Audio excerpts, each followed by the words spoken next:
Well, hello and welcome to Marriage and Family Systems from Moody Bible Distance Learning. This is your fearless leader, Professor Jefferson M. Williams, coming to you from quarantine in Chenoa, Illinois. I don't know about your state, but our state is completely shut down until at least April the 8th. And the weather's been terrible. I told you I'd complain about the weather every video, but the weather's been terrible. It snowed yesterday. It's ridiculous. So it'd be nice to be spring so we could at least get out.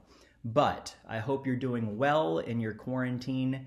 I hope that you are staying safe and staying well. I actually know two different people that probably have COVID, but we don't have enough tests in Illinois. So they told them just to stay home and isolate, and we're praying that they're going to recover. So both of them are young. Both of them are under the age of 40. So let's make sure that we're following the guidelines and doing everything that we need to do to keep everyone safe. So, hey, week one's already gone. It's done. Now we're in week two. Week two, you're going to continue to read Hollinger. And remember, you're going to have that finished by next week. And this week, we are going to be reading McClaney and Bush and talking about the brain as it relates to pornography. Now, I don't know whether you saw this or not, but Pornhub, which is the largest pornography site on the internet, has so graciously offered all of Italy premium service for free. Premium porn service for free because everyone's quarantined, they're bored. Why not just watch porn all day long? That's at least how they think. So I just wanted to tell you a couple of things when it comes to this subject. First of all, I have a master's in marriage and family therapy, but I have a specialization in SATP. I am a sexual addiction treatment provider. So I went through an entire year worth of curriculum and study, and probably have 50 books on my shelf, and I come by that naturally. I came out of a porn addiction about 15 years ago. And starting at the age of probably 13, 14 years old, and in my middle 30s, I was a pastor and I was suicidal. I could not reconcile who I was in private with who I was in public, and it overwhelmed me and it got too much for me, and something had to happen. And so something did happen. I actually went to Minnesota and participated in an encounter in an intensive with Dr. Mark Laser, who's one of the leading world's experts, Christian experts on pornography addiction. And I ended up in a group, and for the last 15 years, I've walked in sexual sobriety. But I want to tell you, it's not easy. Pornography, particularly internet pornography, is as addictive as cocaine. And you're going to run into people in ministry that will say, just pray harder, just have more faith. Okay. And the thing about that is it's true, but it's not all, right? There is brain chemistry. You have to rewire your brain. If you get addicted to something, what happens in your brain is it makes little ruts in your brain.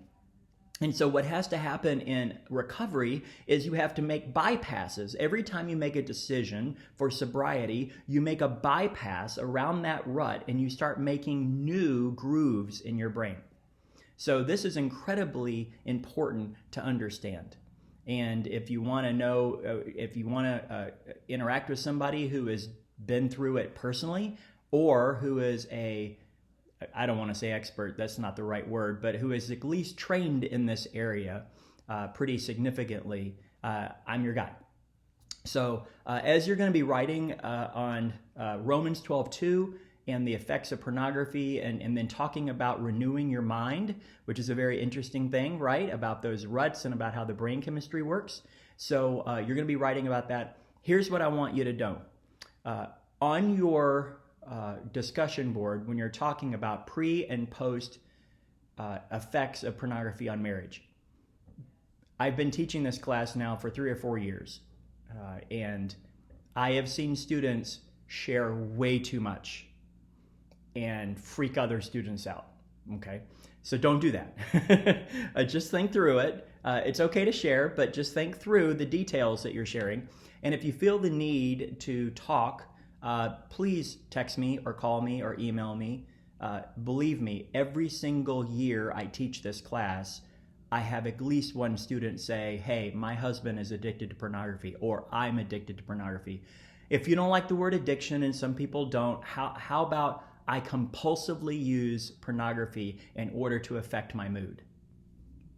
Would that be okay? So if you want to talk about it, every 8 weeks that I've taught this class, I've had at least one person talk. So please let me know, because there is hope. You don't have to.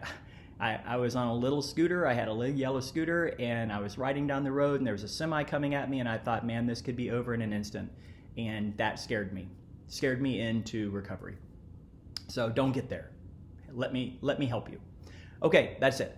The question of the week is my favorite question to ask, and simply this: if I gave you a credit card or a gift card, and on that gift card was enough money to have you front row of any concert in the history of the world from the beginning of time, what would it be? And I want to give you a caveat. I want to give you an out.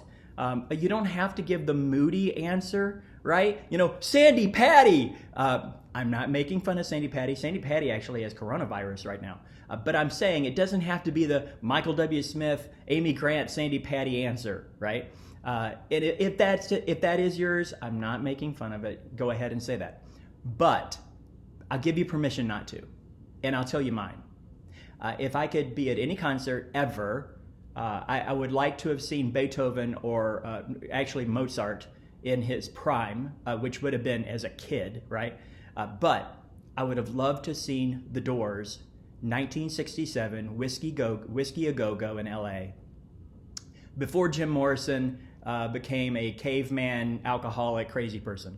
But like in the prime of The Doors. That's what I'd love to see. So, okay, that's it. If you have any questions, comments, let me know. And we'll do week 2 together.